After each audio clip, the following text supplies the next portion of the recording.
The age of industry has come to Albion.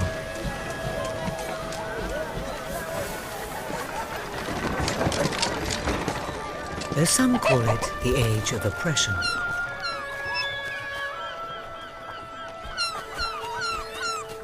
When freedom is nothing but a dream, it's time to make a stand. To lead a rebellion. To be a hero. Welcome to the city of the downtrodden.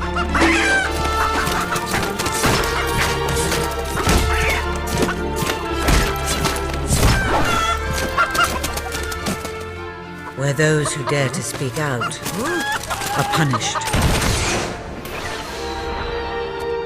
And those who dare to hope find nothing to hope for.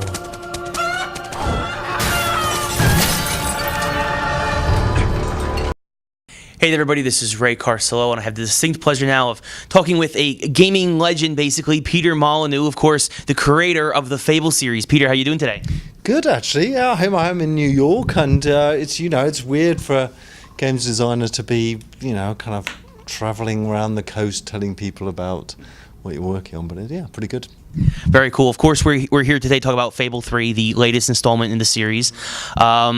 We know between Fable 1 and 2, 500 years elapsed. Mm-hmm. Between 2 and 3, only 50 years elapsed, but it seems a lot more has happened in that time.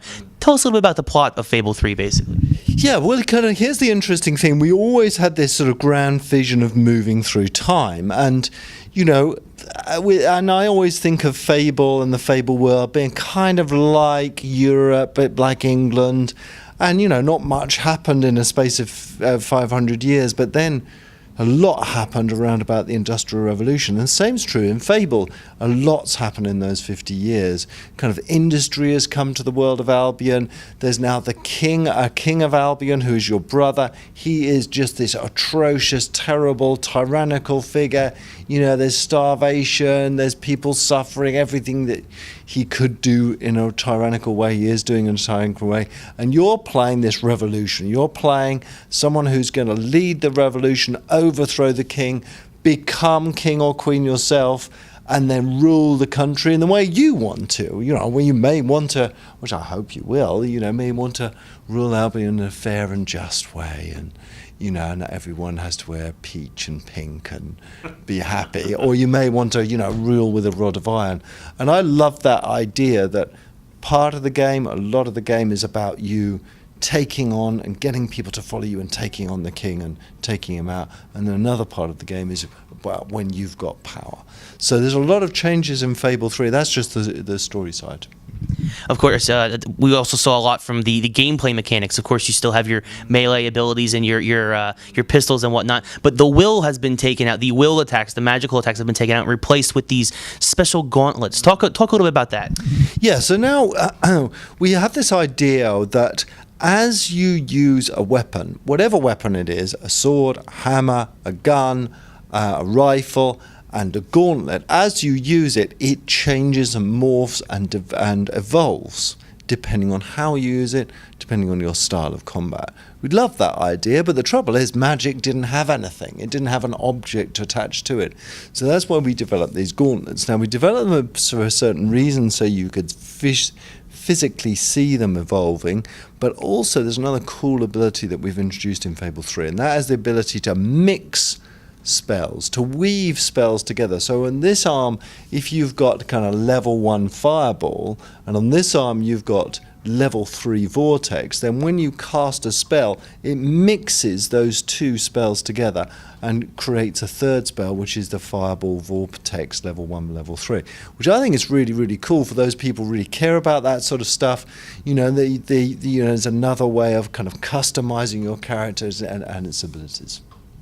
Also, speaking of fluidity, not in just the gauntlets, but also in the way you attack overall. In Fable 2, of course, there was time you had to take your gun off your back and you had to take your hammer out. In this, it's really almost no transition time whatsoever between all those attacks. Talk about how hard it was to implement that and what was the inspiration for it. Okay, so yeah, the really fluidity and the flow of combat. We wanted to make you feel like you were more and more heroic. And while there is a logic, and with the bizarre thing when you design a game, quite often if you design around logic rather than around what's right for a game, you get to tie yourself up in knots. And that's what we kind of did with Fable 2. Because we kept saying to ourselves, well, you have to pull the gun out of your bag. But you did it so slowly, it kind of broke the flow of the combat. Now I love the ability of being able to swing the sword. Mid-swing, you're taking a pistol out. As you swing the sword, you're firing. Almost dual wielding. You're casting a spell. As the spell casts, you strike with your sword or fire with your gun. That fluidity, that accessibility, that speed of combat really is there, so the core players really can, really can enjoy it. And it really comes into its own when you're co-oping, because I think our combat system, our morphing weapons, the speed of being able to switch between charging up and tapping means that people develop their own combat style. And when two co-op players are actually fighting together, you really see the difference in styles going on. And so, especially co-op over live, now we've got a detached camera, so you can free to come into my world, do whatever you like, but when you come together and fight, it's pretty cool. Just imagine the interesting battles that would happen as two players go back-to-back against hordes of bandits and whatnot. Yeah, exactly. The back-to-back play, being able to literally play ping-pong with an enemy, because you can charge up a flourish and then strike them in the air, and then the other player can strike them, or they can hit them with a shot in the air, or they can cast a magic spell. It's all cool stuff, yeah.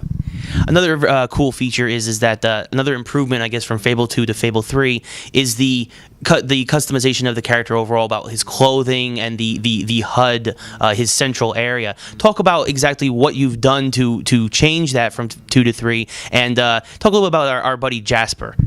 Yeah, so looking at Fable 2, the way you customized your character, the way you leveled up your character, the way you navigated around the world was all done in this really old school, horrible, flat system where you work through lists. This is what happens when you press the start button.